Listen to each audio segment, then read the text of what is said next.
a abrir sus Biblias. Hoy llegamos al Salmo 114. Miren qué bendición, hermanos, cómo el Señor nos ha permitido avanzar a través del estudio de su palabra. Y llegamos ahora a este salmo, el Salmo 114.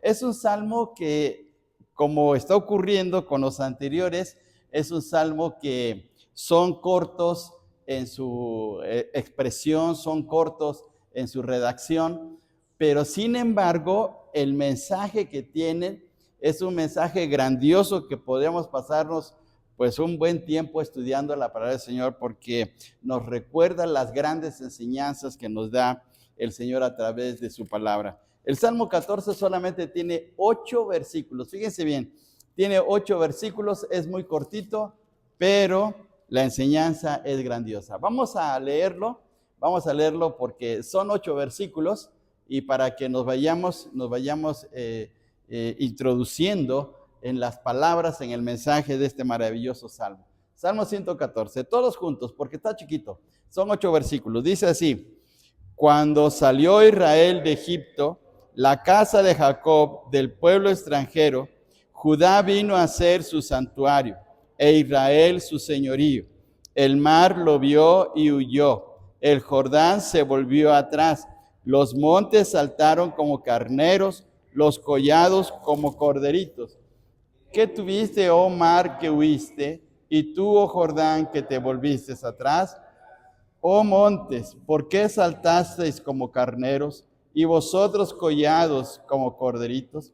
A la presencia de Jehová tiembla la tierra, a la presencia del Dios de Jacob, el cual cambió la peña en estanque de aguas y en fuente de aguas la roca. Miren qué bendición. Pueden tomar asiento.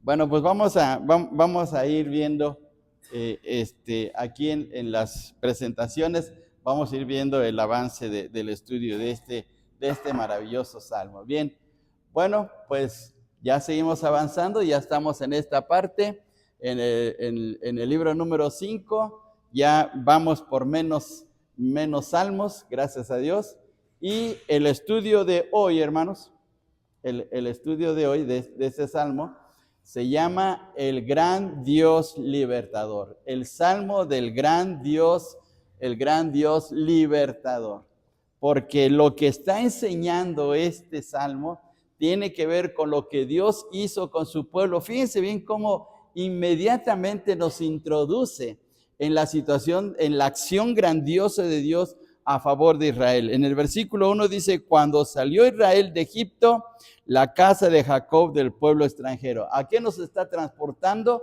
A aquel momento histórico, aquella situación tan especial en que Dios sacó a su pueblo de la esclavitud. Bien, vamos a ver aquí entonces con relación a este salmo, ¿sí?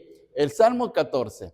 Este salmo es de alabanza porque es un salmo que está exaltando al Señor y pertenece al grupo de los salmos llamados Jalel egipcio. Acordémonos que estos salmos se entonaban de una manera muy especial en las famosas fiestas judías, las 3 grandes fiestas judías, que era la Pascua, la fiesta del Pentecostés y la fiesta de los tabernáculos, principalmente en la Pascua.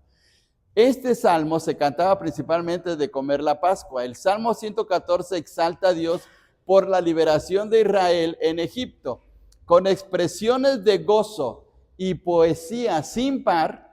El Salmo manifiesta que el pueblo de Dios es la demostración plena del poder grandioso de Dios. Se desconoce quién y en qué momento fue escrito este salmo.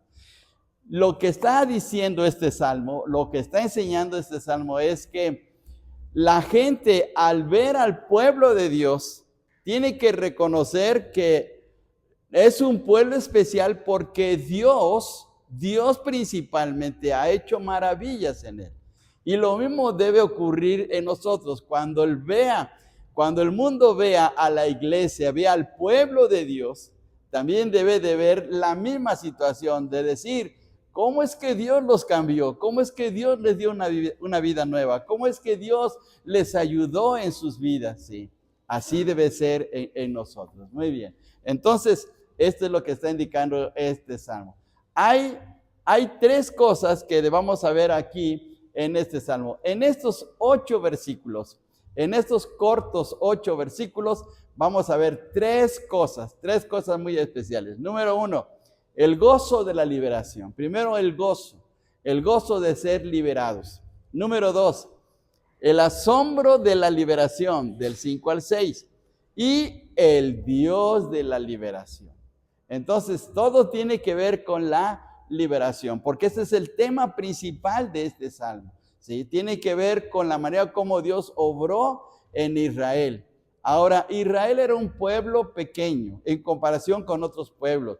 No era tan poderoso, tenía muchos problemas. Es más, ¿cuántas veces no Dios estuvo dispuesto a hacerlos un lado por sus actitudes tan negativas, incrédulas y que le tentaron constantemente al Señor? Sin embargo, Dios en su amor y misericordia los ayudó y ha hecho de su pueblo Israel un pueblo muy especial como es hasta ahora. Entonces, tres cosas vamos a ver. El gozo de la liberación. Número 2, el asombro de la liberación. Y número 3, el Dios de la liberación. ¿Pueden recordar el bosquejo de este salmo? A ver, vamos a quitarlo. Número 1, el gozo de la liberación. Número 2, el asombro de la liberación. Y 3, el Dios de la liberación. Entonces, otra vez, para que no se nos olvide, si algún día tenemos que compartir algún pensamiento, algún estudio, que nos puede servir este salmo. Entonces, número 1, el gozo de la liberación, el asombro de la liberación y el Dios de la liberación. Ahí está el punto crucial, ahí está el punto más alto del salmo, de ver a Dios que libera. Bien, por eso el salmo se llama así, o el título del salmo es el gran Dios libertador, el Dios que liberta, el Dios que libera, el Dios que rescata, ¿sí? Tiene que ver con este asunto tan especial. Bien, entonces ahora vamos a ir ya entrando, ¿sí? Primeramente, hermanos, tenemos que ver la manera como se estudia la Biblia. La manera más sencilla y la manera tradicional y la forma correcta de estudiar la Biblia recibe el nombre de método histórico gramático. Es decir, que tenemos que ver los eventos, lo que ocurrió con relación al pasaje bíblico, y también hay que estudiarlo gramaticalmente para poder entender lo que está diciendo, ¿sí? Es el método de interpretación que consiste en conseguir de las escrituras mismas, el significado preciso que los escritores sagrados quisieron dar. Este método aplica el proceso gramatical en el contexto histórico de los hechos bíblicos. Entonces, tenemos que leer y leer y leer para poder sacar el mensaje. O sea, no inventarnos el mensaje.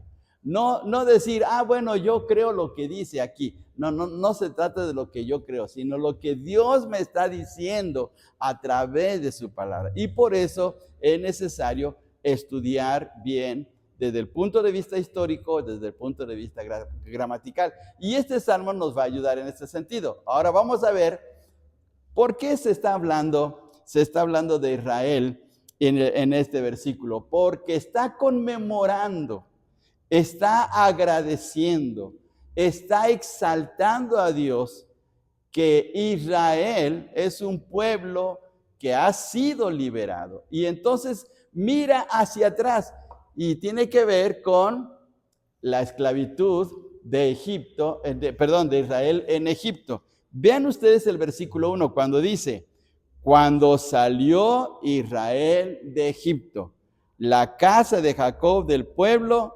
extranjero. Entonces, inmediatamente el texto, las palabras del Salmo nos están remontando al pasado para que veamos lo que Dios hizo en su pueblo. Bien, ahora vamos a ver aquí en este mapa. En este mapa, Israel estaba en esta región de aquí arriba, se le llama el delta del Nilo, y vivían en una situación muy crítica, muy amarga.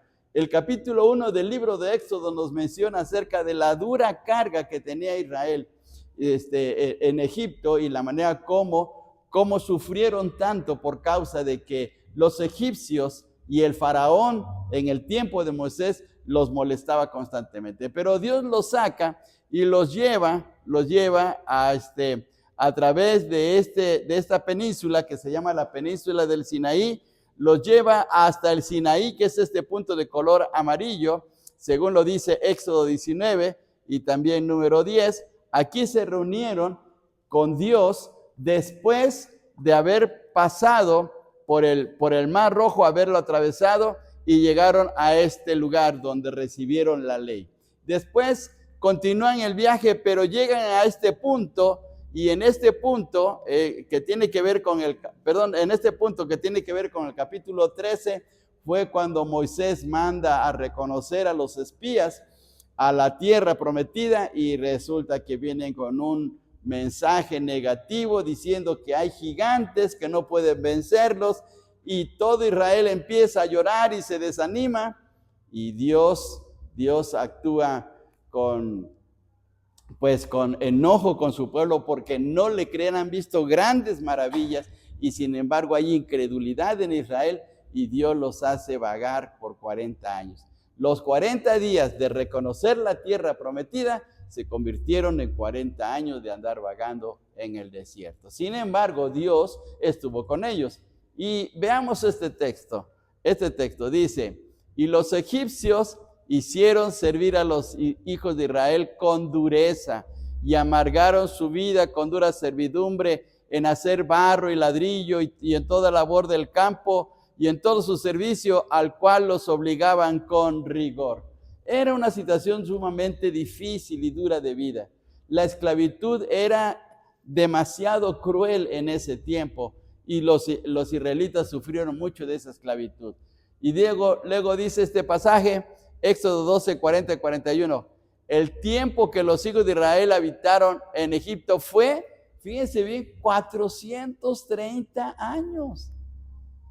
4 siglos con 30 años, 4 siglos. A ver, hermanos, una pregunta histórica. ¿Cuánto tiempo estuvieron los españoles aquí gobernando durante el tiempo, después de la conquista? ¿Cuántos años? Hasta el tiempo de la independencia de México. ¿Cuánto tiempo fue? 300 años, exactamente, 300 años. Pues los israelitas estuvieron 430 años, es decir, 130 años más que nosotros acá en el país, ¿sí? Pues por eso celebramos el Día de Independencia, el 16 de septiembre, ¿sí? Porque pues salimos liberados, o fuimos liberados del yugo de los españoles, pero aquí de los egipcios, 430 años. Entonces fue una situación tremenda. Dice el versículo 41, y pasados los 430 años, en el mismo día todas las huestes de Jehová salieron de la tierra de Egipto. Y es lo que está diciendo este versículo 1. Volvemos otra vez al versículo 1 del Salmo 114. Dice: cuando salió Israel de Egipto, la casa de Jacob del pueblo extranjero.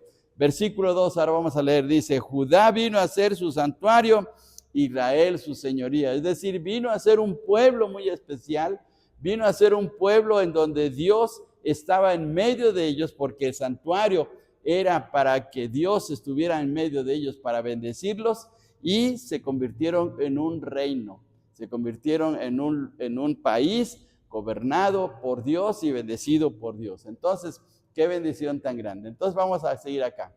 Veamos entonces el primer punto. Cuando salió Israel de Egipto, la casa de Jacob del pueblo extranjero, Judá vino a ser su santuario, Israel su señorío. Ahora veamos una cosa. Al estar estudiando la Biblia, debemos de notar cómo se van diciendo las palabras. Bueno, aquí es donde entra el estudio gramatical, por decir aquí, el estudio de lo que dice el texto. Y resulta que los israelitas o los judíos tenían la costumbre a veces de repetir las frases y de enfatizar una enseñanza. A ese énfasis se le llamaba paralelismo. En la poesía hebrea, el propósito principal es la enseñanza. El paralelismo es una forma útil de la enseñanza, Por eso llegó a ser la característica principal de la poesía hebrea en el Antiguo Testamento. El paralelismo consiste en la semejanza de pensamiento que hay entre dos o más líneas en un verso, en un versículo. Ahora, ¿cuál es la finalidad de hacer notar dos o tres líneas con el mismo pensamiento? Pues hacer énfasis, remarcar, que quede bien grabado en nuestros corazones, que cuando escuchemos la palabra quede bien grabada en nuestro ser. Y veamos un ejemplo. Por ejemplo, aquí dice, los cielos cuentan la gloria de Dios. Es el primer renglón. Segundo renglón, y el firmamento anuncia la obra de sus manos. Está diciendo lo mismo, nada más que lo dice con otras palabras, pero la enseñanza es la misma. ¿Qué está diciendo el versículo 1 del Salmo 19? Pues acerca de que la creación es la gloria de Dios. Dios lo hizo, Dios lo formó, pero está utilizando diferentes palabras para hacer, remarcar y enfatizar la enseñanza de Dios, ¿sí? A eso se le llama en la poesía hebrea, cuando estudiamos los libros poéticos, se le llama paralelismo, ¿sí? Bien, ahora déjeme ir un poquito más. Hay tres clases de paralelismo en la Biblia. En la Biblia, cuando estudiamos los libros poéticos, que son Job, Salmos, Proverbios, Eclesiastés y Cantares, esos 5 libros poéticos utilizan esta forma. ¿Para qué?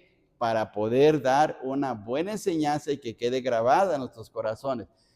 ¿Cuáles son las tres clases de paralelismo? El paralelismo sinónimo, el paralelismo contrario y el paralelismo complementario. Ahora vamos a ver acerca de eso.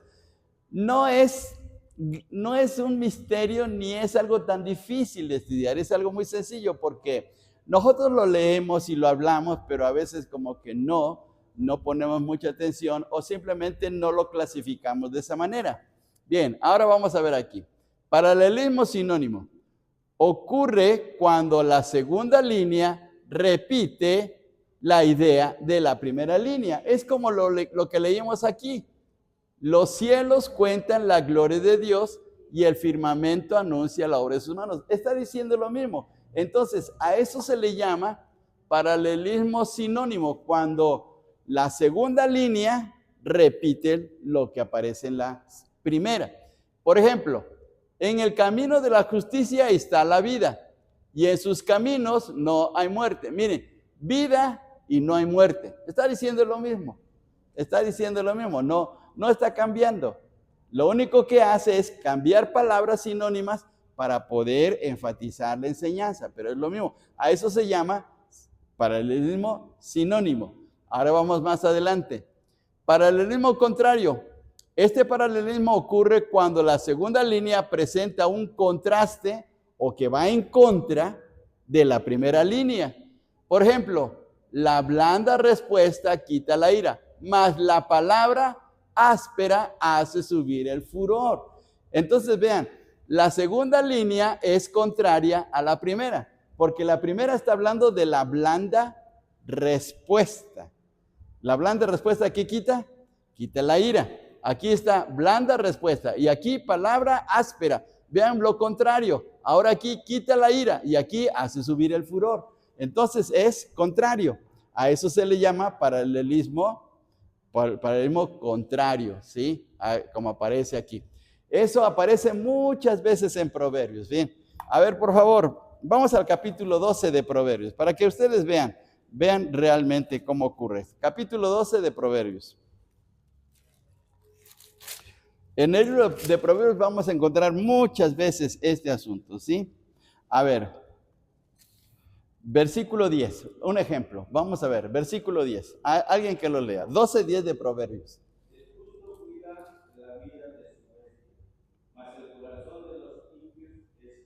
Muy bien. Primero habla del justo. ¿Y qué hace el justo? Cuida, ¿qué cuida? La vida de su bestia. Es decir, que actúa con misericordia o bondad para su bestia. Pero ahora vean ustedes el segundo renglón. Más el corazón de quiénes. Ahora, ¿es contrario justos e impíos? Sí, son impíos. Y dice en la parte final, del versículo 10, es cruel. ¿Cómo es el corazón del justo? Pues es bondadoso, y en cambio el corazón del impío es cruel. Ahí está el contraste, ¿sí? Para que nos demos cuenta de esta manera. Vamos al 15. Ahora, hay muchos versículos. Aquí en Proverbios ustedes van a encontrar muchos. Versículo 15. A ver, ¿quién nos lee? El 15.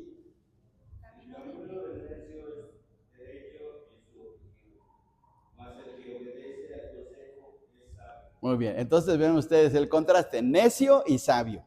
Necio y sabio. Necio en el primer renglón, sabio en el segundo renglón. Ahora, ¿qué hace? ¿Cómo es el camino del necio? Es derecho en su opinión, en lo que él se cree.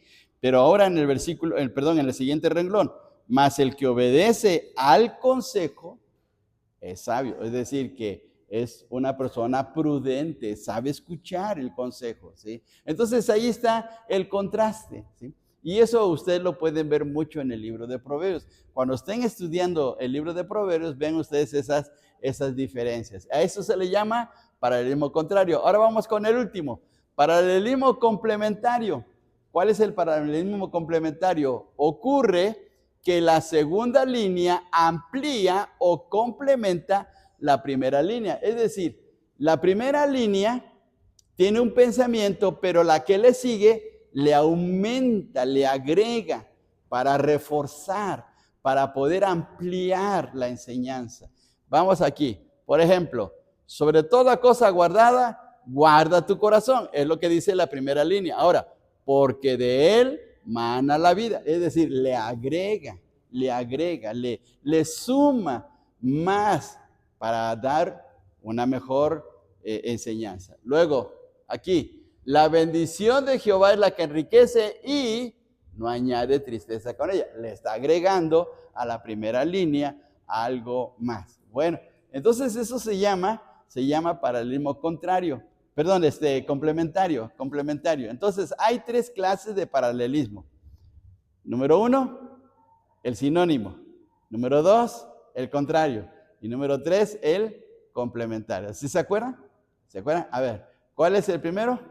Sinónimo. Número 2, contrario. Número 3, complementario. Entonces, cuando ustedes estén leyendo los libros poéticos, tomen en consideración esto. ¿Por qué? Porque está remarcando el consejo o lo que Dios nos quiere hablar a nuestro corazón.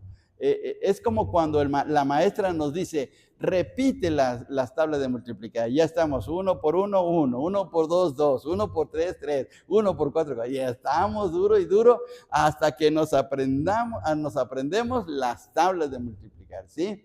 Pues lo mismo ocurre así, porque en la antigüedad no había muchos materiales didácticos, no había toda la forma de enseñanza como lo tenemos hoy.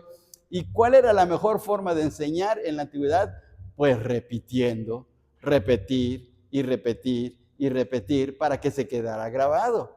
Bueno, pues esta era la forma. Así de esta manera, así con esta enseñanza, como lo estamos viendo con el paralelismo, pues se enfatizaba la enseñanza. Bien, entonces vamos a, nada más para regresar un poquito. El paralelismo es parte de la poesía hebrea. El propósito principal es la enseñanza.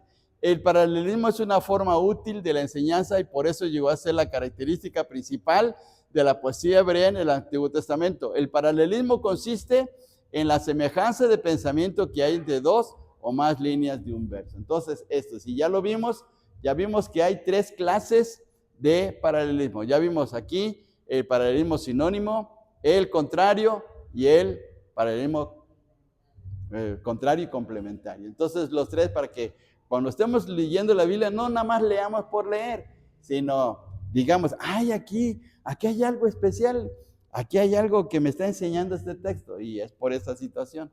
Bien, vamos a ver ahora aquí. Entonces, ahora, veamos por favor. Vamos al primer versículo. Leamos otra vez el versículo 1 del Salmo 114. Salmo 114. Cuando salió Israel, ¿de dónde? De Egipto. ¿Y qué más dice? Segundo renglón. La casa de Jacob del pueblo extranjero. Muy bien. ¿Cómo se llama esto? Pues se llama paralelismo. Pero ¿qué clase de paralelismo es? Pues es un paralelismo sinónimo, porque Israel es lo mismo que casa de Jacob, ¿sí o no? Es lo mismo. Y ahora Egipto, pueblo extranjero. O sea, está cambiando las palabras, pero está diciendo lo mismo, ¿sí? Está mencionando que Israel salió de Egipto, pero lo dice con otras palabras en el segundo renglón. Ahora, aquí en la segunda línea omite, no menciona salió. ¿Por qué? Porque se da por entendido. Acá dice, cuando salió Israel de Egipto, la casa de Jacob del pueblo extranjero. Quita, salió, porque de antemano se entiende. Entonces, pero está repitiendo lo mismo. Ahora, fíjense bien lo que dice acá en el siguiente versículo. Versículo 2. Judá vino a ser, ¿qué cosa? Su santuario.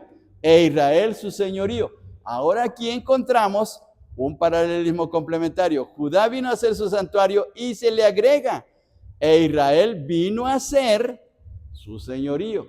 Entonces, eso es paralelismo complementario, porque está agregando algo más a la enseñanza, ¿sí?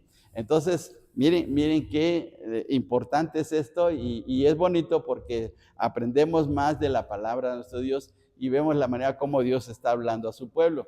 Bien, ahora, ¿qué nos está enseñando en estos versículos del 1 al 4? Vamos a leer versículos del 1 al 4, por favor. Del 1 al 4, otra vez. Dice, cuando salió Israel de Egipto, la casa de Jacob del pueblo extranjero, Judá vino a ser su santuario, e Israel su señorío. El mar lo vio y huyó, el Jordán se volvió atrás, los montes saltaron como carneros, los collados como corderitos. Fíjense bien, está utilizando ciertas maneras de hablar muy especiales aquí en este salmo. Ahora, ¿qué notamos acá? Pues en primer lugar, aquí vemos cuatro bendiciones en este pasaje, en estos 4 versículos. Número 1, Israel fue bendecido con su liberación. Primero Dios lo libera, ¿de dónde? De Egipto. Es la primera bendición. En segundo lugar, Israel fue bendecido con un lugar de adoración, porque en el versículo 2 dice, Judá vino a ser su santuario. ¿Dónde llegó a estar el templo? ¿En qué reino estuvo? En el reino de Judá. ¿En qué ciudad? En Jerusalén. Ahí estaba el santuario, ahí estaba el templo, ahí cuando Salomón construyó el templo, vino la presencia de Dios cuando se estaba inaugurando, y humo salió que ni los sacerdotes podían entrar, porque la presencia de Dios había invadido, había llenado toda la casa. Entonces, qué bendición que Dios estaba en medio de su pueblo. 3, Israel fue bendecido con un reino. Ellos llegaron a establecerse como una nación en donde Dios estaba ahí ayudándoles para poder llevar a cabo su propósito y la conquista de la tierra prometida. Entonces, ahí encontramos a reyes famosos como el caso del rey David, como Salomón, como el rey Ezequías, y reyes que fueron de mucha ayuda para el pueblo de Dios. Claro, hubo reyes malos, pero era un reino, ¿sí? Y Dios les bendijo de esa manera. Y número 4, Israel fue bendecido con grandes milagros. Fíjense bien, hermanos, en el versículo 3. El mar lo vio y huyó. El Jordán se volvió atrás. Los montes saltaron como carneros, los collados como corderitos. Esto lo está diciendo de una forma poética de cómo Dios actuó en el Mar Rojo, cómo les dio el paso en el río Jordán, y los montes se están refiriendo al monte Sinaí, donde Dios les estaba dando la ley.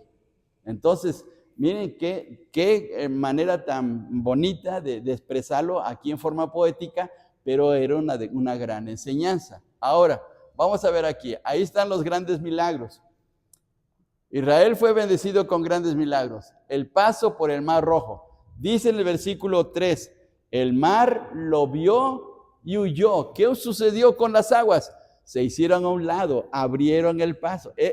El salmista está diciendo en forma poética que las aguas huyeron por el poder de Dios, por la palabra de Dios, que hizo que se abriera el camino para que pasara a su pueblo. Luego, fíjense bien, el paso por el Jordán. Luego dice ahí, el Jordán se volvió atrás. Es decir, si leemos la historia en el libro de Josué, las aguas se pararon muy lejos.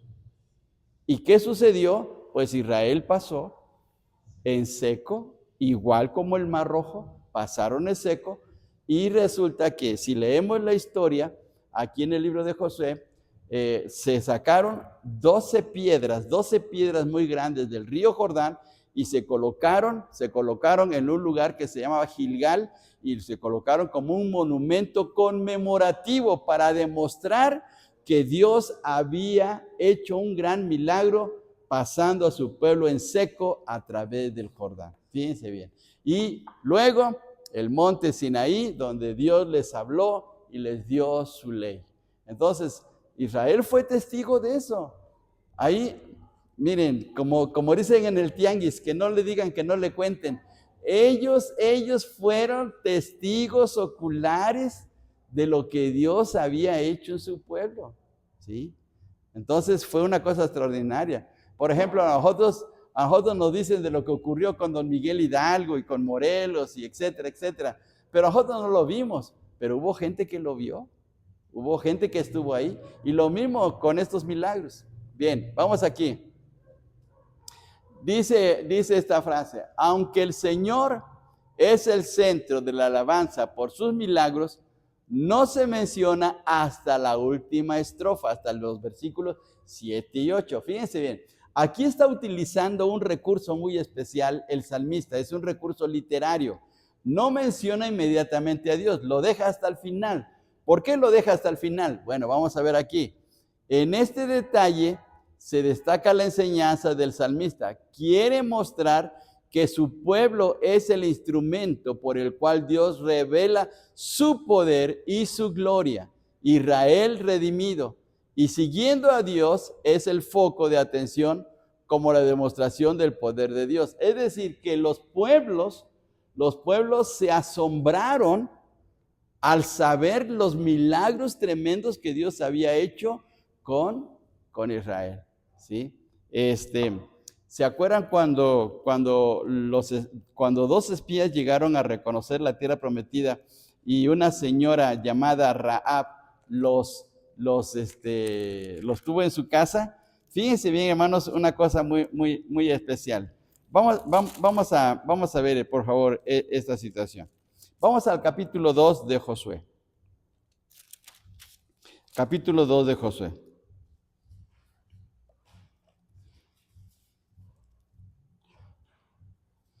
Ya lo tenemos, capítulo 2 de Josué. Ahora fíjense bien.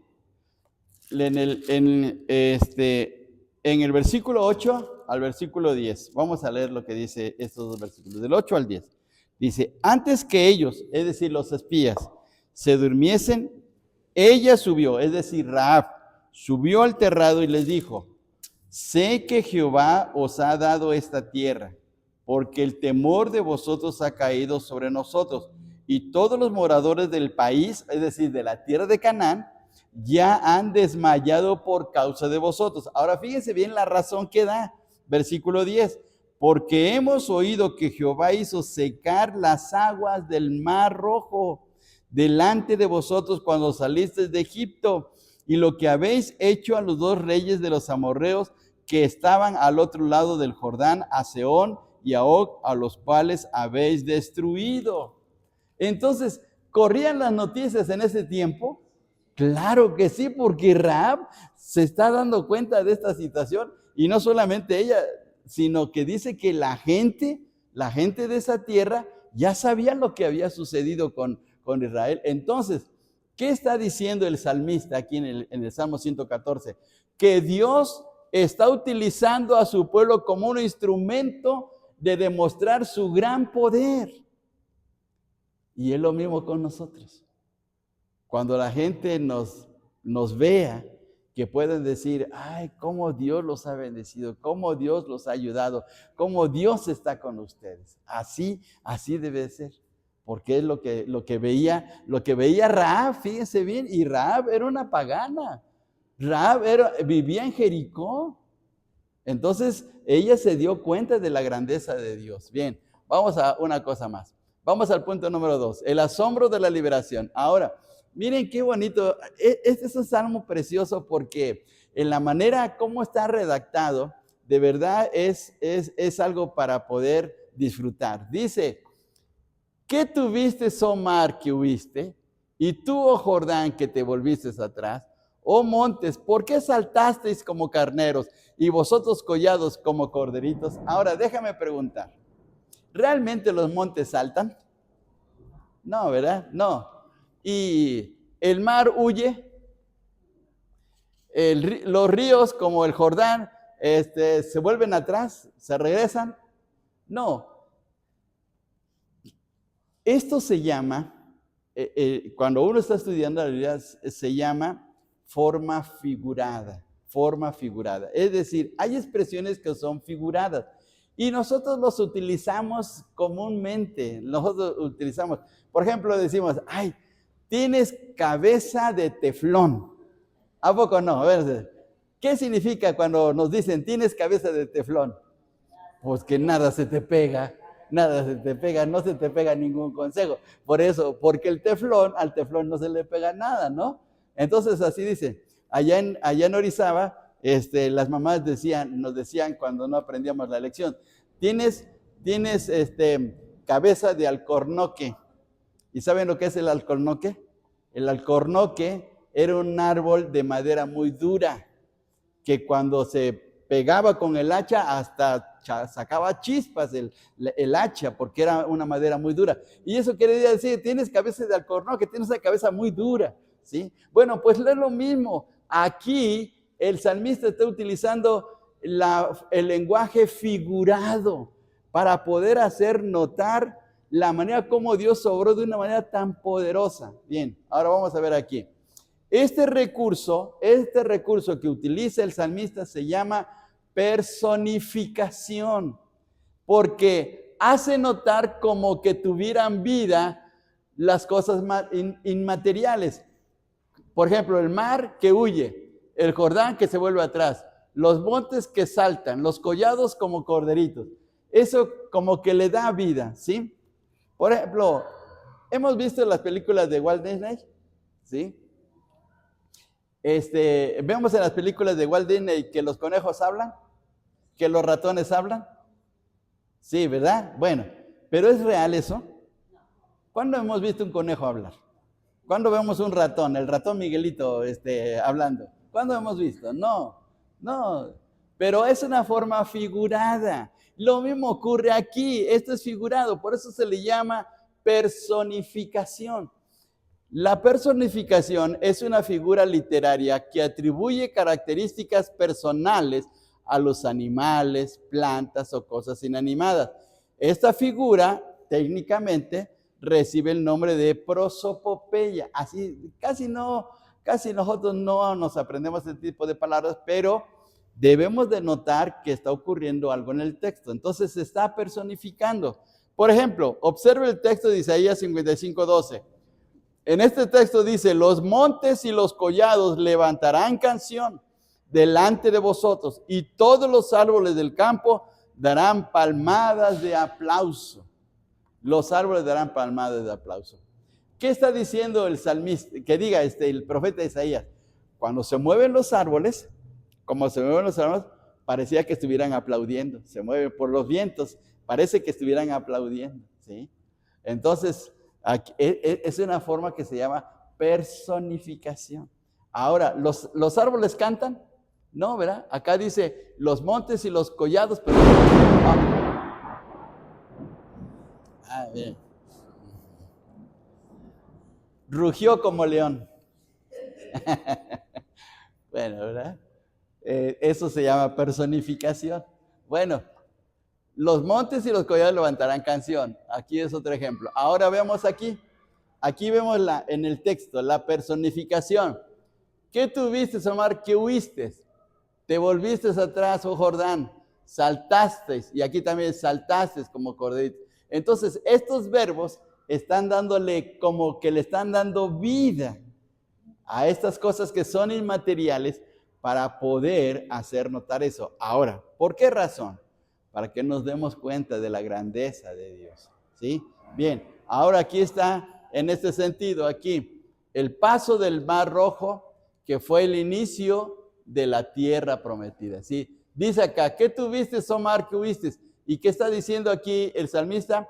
Que fue cuando se inicia el paso para ir a la tierra prometida. Luego, el paso del río Jordán, el fin de la tierra prometida. ¿Sí? Entonces, el Mar Rojo es el principio, el río Jordán, el final de toda una trayectoria, de todo un proceso, de todo el viaje, del peregrinaje. Se inicia y se termina. ¿Con qué finalidad? Con la finalidad de mostrar que Dios estaba ahí con ellos. ¿Sí? Bien, ahora aquí está el monte Sinaí. El monte Sinaí, Dios da sus leyes a Israel para su bendición. Y es ahí por eso que dice, oh montes, ¿por qué saltasteis como carneros y vosotros collados saltasteis como corderos? Es decir, que el Sinaí se estremeció cuando el Señor desciende del Sinaí, y lo podemos leer en el capítulo 19 de Éxodo. Cuando desciende el Señor, hay un estremecimiento en el monte. Por eso dice, ¿cómo es que saltaste? Por la presencia del Señor, ¿sí? Entonces es una cosa figurada lo que está diciendo. Pero hay una cosa más todavía aquí. En estas palabras que nos están diciendo los versículos 5 y 6, también es un sarcasmo o una ironía. ¿Qué significa eso? Es una figura literaria por la que se busca expresar una idea contraria a lo que se está diciendo y que generalmente es agresiva. Su mordacidad y su tono burlesco tiene la intención de ofender o humillar. Es decir que con lo que está diciendo en los versículos 5 y 6, está utilizando un sarcasmo, como diciendo, ¿quién ha hecho esto? ¿Quién abrió el Mar Rojo? ¿Quién hizo retroceder las aguas del río Jordán? ¿Quién produjo o quién dio una ley tan grandiosa en el monte Sinaí que hasta hubo humo? Pues solamente Dios. Entonces, es una burla para los dioses paganos, los dioses que no hacen nada, que solamente son ídolos. Y aquí se está utilizando el sarcasmo, ¿sí? Vamos a ver la ironía. La ironía usada en los versículos 5 y 6 enseñan que Dios es soberano sobre la naturaleza. Dios actúa conforme a un propósito específico. Dios realiza milagros para dar evidencia de su poder y Dios usa la ironía para atacar la incredulidad y la idolatría. Fíjense bien, entonces por eso es que se estaba utilizando el sarcasmo para hacer notar esta situación. Miren qué tremendo, ¿sí? Porque qué Dios tan grande como nuestro Dios, qué Dios hace maravillas como nuestro Dios, ¿sí? Por eso es que todos los dioses del mundo, que la gente habla acerca de que, que dan energía y que por eso hay que ir a Teotihuacán el 21 de marzo para recibir la vibra y eso no es nada, eso está contrario a lo que Dios dice en su palabra, ¿sí? Entonces, vemos acá la razón de por qué viene la ironía. Bien, ya vamos al último punto. Bien, el Dios, ahora aquí llegamos. El salmista deja el nombre de Dios o la mención de Dios hasta el último, porque ahí pone todo el peso de la enseñanza, ¿sí?